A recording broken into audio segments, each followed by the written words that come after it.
58 Keys, this channel, it isn't sponsored. I mean, it's been funded at times, actually. The UK's Arts Council gave me a grant last year to work on it, which is tremendous of them, but there's no sponsor. Around a year and a half ago, though, Setapp, the subscription Mac app service, gives you access to about 200 odd apps, 230 odd apps. They gave me a couple of licenses to give away as prizes to somebody viewing, and that was really good of them. And I looked great, didn't I? I mean, handing out software licenses like I had anything to do with it. Because they'd done that, though, you know, like separation here, there was no way I was going to do a review of Setapp or even go into it in detail, actually, that same week. Nor the next. You can, and I think you should, separate a company giving you a prize to give away. You can separate that from covering them, but maybe you can go a little too far as well. 18 months, year and a half and a bit since then, I think it's time. It's time to delve into Setapp, and especially because of this. Setapp, it has all of these apps, and those apps are from all over the world, but the service itself is made by MacPoor, which is a company in Ukraine. Let's you and I check out Setapp together, see if it can help you, see if it can help me, and see if you and I can do a little to help Ukraine. Hello, I'm William Gallagher, and this is 58 Keys, which as always, it's for writers like you and me who use and who write on Macs and iPhones and iPads. I was just about to say do subscribe, because there is so much to talk about, and I know there is. It's not usually supposed to be about, you know, war and invasion and aftermath. Let's not do that this time either. So this time, concentrate Setapp, short version. For a monthly fee, you get 230 or so Mac apps, and optionally, for a little bit extra, around 30 apps for iPhone and iPad. In every case, you get the full version. There are no limits, it's not a cut down or a trial version, and it's always the latest version. I mean, for as long as you continue to subscribe to Setapp, you get every app update to every app that you want, and that last bit is key. It is what apps you want from the Setapp collection, the library. You're never going to install all 200 apps. Oh, you could. Actually, there is absolutely nothing whatsoever to stop you. And I suppose a new app installed is a few more minutes to have an excuse not to listen. What you'll actually do is you'll find a few apps that you really want, and you'll use those.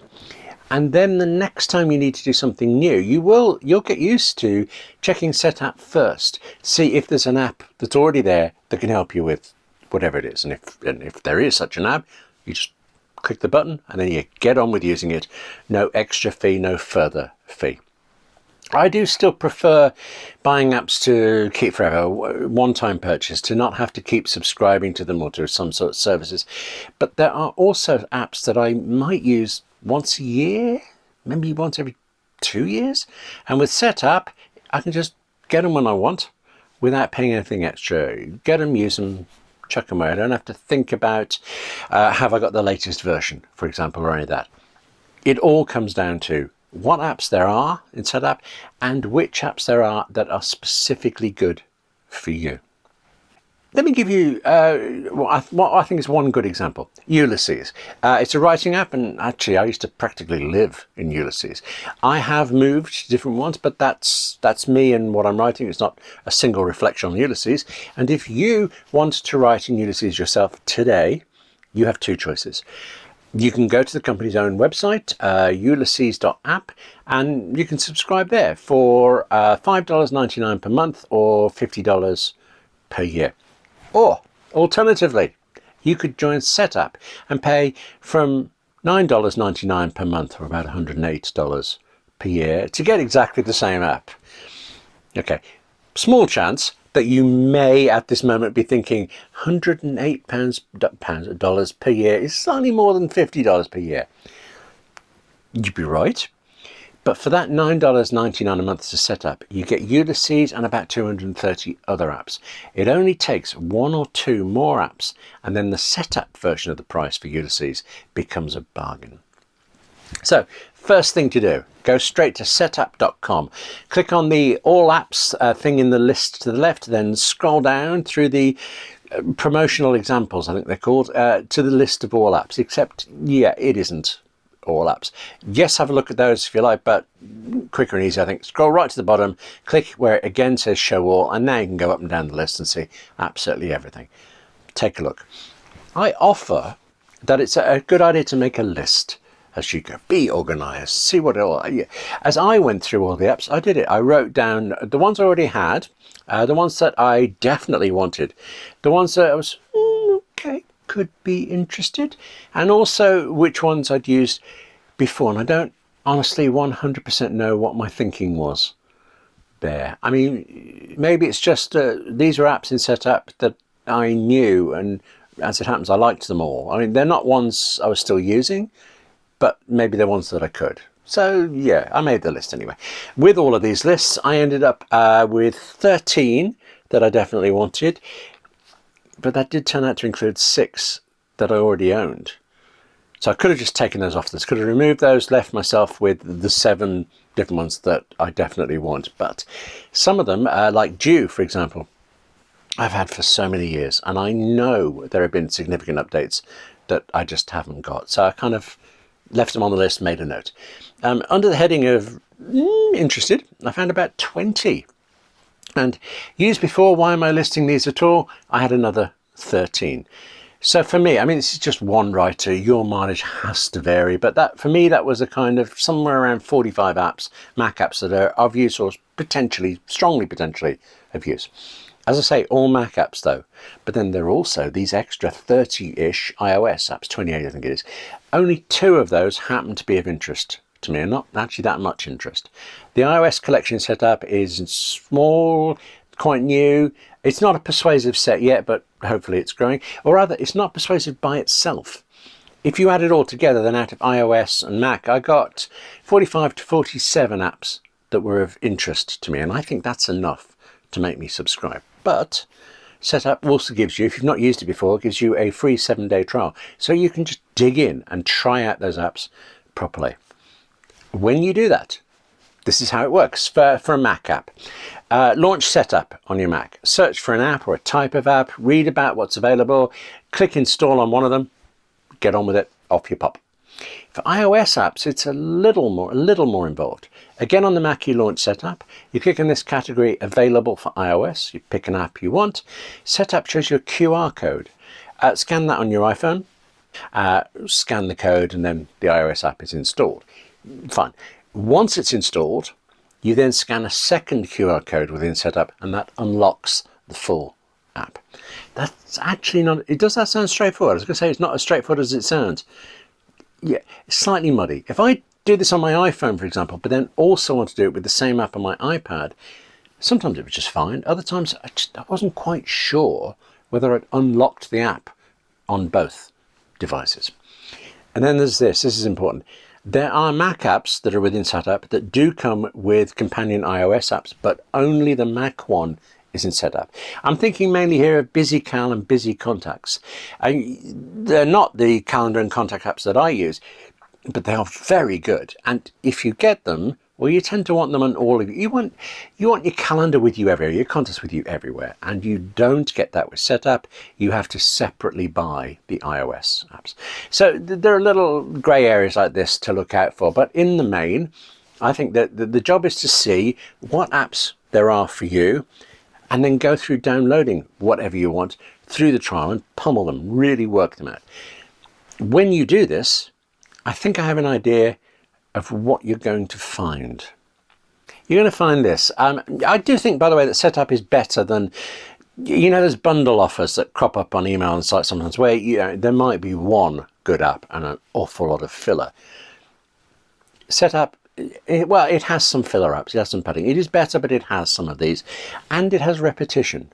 So amongst the 230 odd, there are about half a dozen to-do apps, or apps with to-do bits in them, for instance.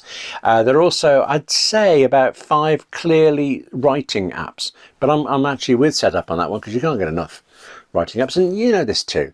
Writing apps are so varied that finding one perfect one, is it possible? It's at least pretty hard. I mean, this morning, actually, I've used 2 totally separate writing apps. As it happens, though, neither of those were on Setapp. It was Drafts and Omni Outliner. Developers have to agree to be in it, and then when they do, developers get a little percentage of your Setapp subscriptions divided amongst them all. So for some developers, they obviously think it's worth it. Others have decided it isn't. That means, though, I think because you're paying for Setapp, you're likely to sometimes compromise and use an app because it's there rather than because it's exactly the right one for you. Take that BusyCal example, for instance. I happen to prefer Fantastical, and that one is not available in Setapp. So, okay, there's nothing to stop me paying monthly for Setapp and then also separately going to flexibits.com and paying them monthly for their Fantastical app. I mean, it's more money and I'm not casual about that, but I mean, there's no technical reasons, nothing blocking you doing it. But still, you probably won't. You'd probably stick with BusyCal because it's right there. You're already paying for it. Now, as I say, does that matter? Because BusyCal is excellent, but it isn't quite right for me. And I think that's the kind of decision you're likely to face over and over with Setapp. On the other hand, though, sometimes you can find out there's gold and then there's Setapp hills. I mean, come on, I'm interested in 45 to 47 apps out of the 230 odd. I think that's pretty good. I said that Setapp costs from $9.99 per month or something like $108 per year. If you elect to pay annually, then the cost per month comes down to $8.99. So it's $8.99 times 12. Whatever that works out to be. Or rather, whatever it works out to be, if you want only the Mac apps and if you want them on only one Mac.